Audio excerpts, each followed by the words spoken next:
Hey guys, how's it going? I hope you're all doing fantastic. I'm Mysticle, and today I'm bringing you another episode of the last few days of XR news. Today's video is going to be both good and bad, and some features have actually returned, and I'm really happy about it, as the last video was about companies taking features away. So yeah, that's it. If you like this one, slap that button down below, and let's get right into it. First things first, it's the end of an era for Meta, and it's not necessarily a good one. John Carmack, one of my favorite people in the company, has left. John Carmack, in case you don't know him, was really famous for his unscripted talks during Meta Connect. He was basically the truth sayer of the company, and if something was wrong or if he didn't like something, he'd say it. And unfortunately, it seems like the frustrations finally got too much. Now, he did post a full open letter explaining as to why he left and what his future endeavors are going to be like, so I will leave a link to that down below, as it's always best to read it from him himself. However, here is a kind of shortened down version of that from Upload VR. John Carmack has left his role as executive consultant for virtual reality at Meta. Carmack has occupied key roles over the last decade of pushing VR forward towards consumer adoption, and from exchanging hardware with Rift creator Palmer Luckey to becoming CTO at Oculus and continuing his work at Facebook and then Meta. His annual talks at Meta and Facebook Connect offered some of the deepest technical analysis of VR's ongoing pain points and areas for improvement. And here is just the little beginning of his letter. This is the end of my decade in VR. I have mixed feelings. Quest 2 is almost exactly what I wanted to see from the beginning. Mobile hardware, inside-out tracking, optional PC streaming, 4K-ish screen, and cost-effective. Despite all the complaints I have about our software, millions of people are still getting value out of it. We have a good product, it is successful, and successful products make the world a better place. It all could have happened a bit faster and been going better if different decisions had been made, but we built something pretty close to the right thing. The issue is our efficiency. And the letter goes on. So in case you want to check it out, again, I'm going to leave a link to it down below. Unfortunately, this is the end of an era for Facebook or Meta or whatever you want to call them. John Carmack was there with them from the beginning, and as I said, he would always say it to you as it was, always wanted the best for the consumer, and always wanted the products to be mainstream. So now Meta has no consultant to tell them how it should be, and Mark Zuckerberg is pretty much left to do what he thinks is going to be best for VR. I'm not exactly certain whether his views align with what other people's views align with. Let me know what you think about this down below. I think it's truly unfortunate, but I wish John the best in his future endeavors and whatever he ends up doing in the future. I'm sure his passion and love for the things he does is going to come in really handy in his future work. Thank you so much, John, for everything you have done for the VR community throughout the last decade, and I seriously wish you the best.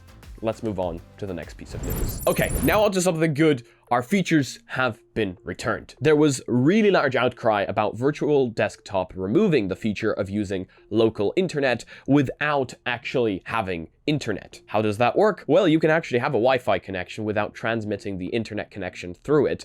It's essentially a Wi-Fi connection without the internet. And Virtual Desktop would work over that. A lot of people used it, whether it was through a localized router that they had connecting the two devices directly together without streaming internet connection through it. There was a lot of different ways to do this. However, with the latest update, Virtual Desktop had removed that in order to prevent piracy. A lot of people pointed out that this doesn't actually stop piracy because pirates are going to pirate anyway, and it instead hurts the end users who actually bought the product. But anyway, Virtual Desktop's developer has heard the feedback, and the latest update adds the local discovery fallback, so you only need an internet connection once per update, not each time you connect. Hopefully this helps with the piracy as well, but you will now only need internet connection once per update, which I assume is just to validate the software, which is a very valid way to do it. And after that, you should be able to just connect through Wi-Fi without needing an internet connection, which is fantastic. I am so happy to see developers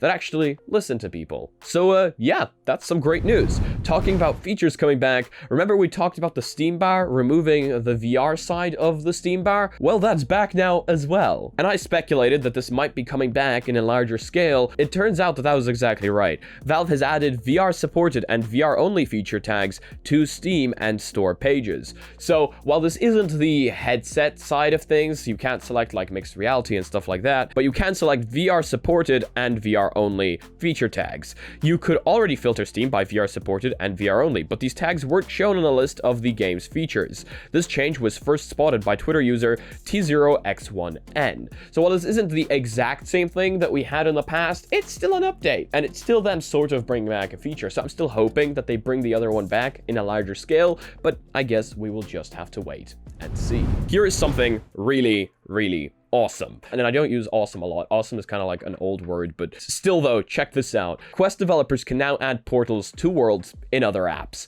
How cool is that? The new API builds on existing destinations featured on the MetaQuest platform. Destinations lets developers register levels, worlds, and lobbies in their apps so they can join them directly, instead of going through the app's menu. If you've used Quest's party system to group launch into a multiplayer game session together or accepted an invite to join a friend in-game, Destinations is what makes that possible. App-to-app travel enables developers to programmatically launch a destination in a different app. This can be for another app of theirs, or even an app created by a different developer, as long as the target app supports destinations. Destinations and app-to-app travel are a step towards Meta's vision of seamless web-like metaverse. There's only one roadblock. Unlike the web, you still need to download, install, and update the app you're traveling to. So this is really cool. Meta has essentially now allowed portals from one app to another. And while the app developer has to implement this, let me tell you why I think this is going to be really cool in the future. Hopefully this allows us, the users, to create portals in certain apps, allowing essentially you and your party or anyone else that might want to walk through that portal and essentially enter a different world. This sounds super futuristic, but to me it sounds super cool. VRChat has already done this, but VRChat does it only within their own app and to their own different worlds. If we could do that from any app to any other app to any world, it would essentially create a collective open web-like ecosystem, which is apparently exactly what they're trying to do, allowing you to connect and go directly from one app to another, or one world to another. It's really cool, sounds super cool, and according to me, it would also kind of be more intuitive than scrolling through a menu and trying to find exactly what you want, clicking on it, and just being teleported there. Walking through a portal just seems much cooler. But let me know your opinion on this one down below. Also, I want to see that world through the portal. That would be awesome. Aren't you just like sticking your head through, seeing something on the other side, sticking your head back and being in a completely different world? That's awesome. I don't think the Quest has enough RAM for that. And Meta's roadmaps. Meta apparently has retinal resolution on the roadmap. We kind of already knew this. We talked about Meta and their retinal resolution in the past. No consumer VR headset today comes close to this. Quest Pro reaches around 22 pixels per degree, while the $1,990 Vario Aero reaches 35 pixels per degree. Vario's $5,500 business-focused headsets actually surpass retinal resolution, but only in a tiny area in the center of the display. In June, Meta showed off a research prototype achieving 55 ppt, called Butterscotch. But Butterscotch had a very narrow field of view, and it's heavy and bulky. Its stated purpose was to demonstrate and research the feeling of retinal resolution, not to be a path to a practical product. Retinal resolution is going to be a very big deal when it's released. What will actually be able to pull that kind of resolution and how big and bulky the product is going to be, I can't imagine right now with current technology, but it would be really cool to actually see it happen. Resolution plays a big part in virtual reality, as well as FPS and FOV.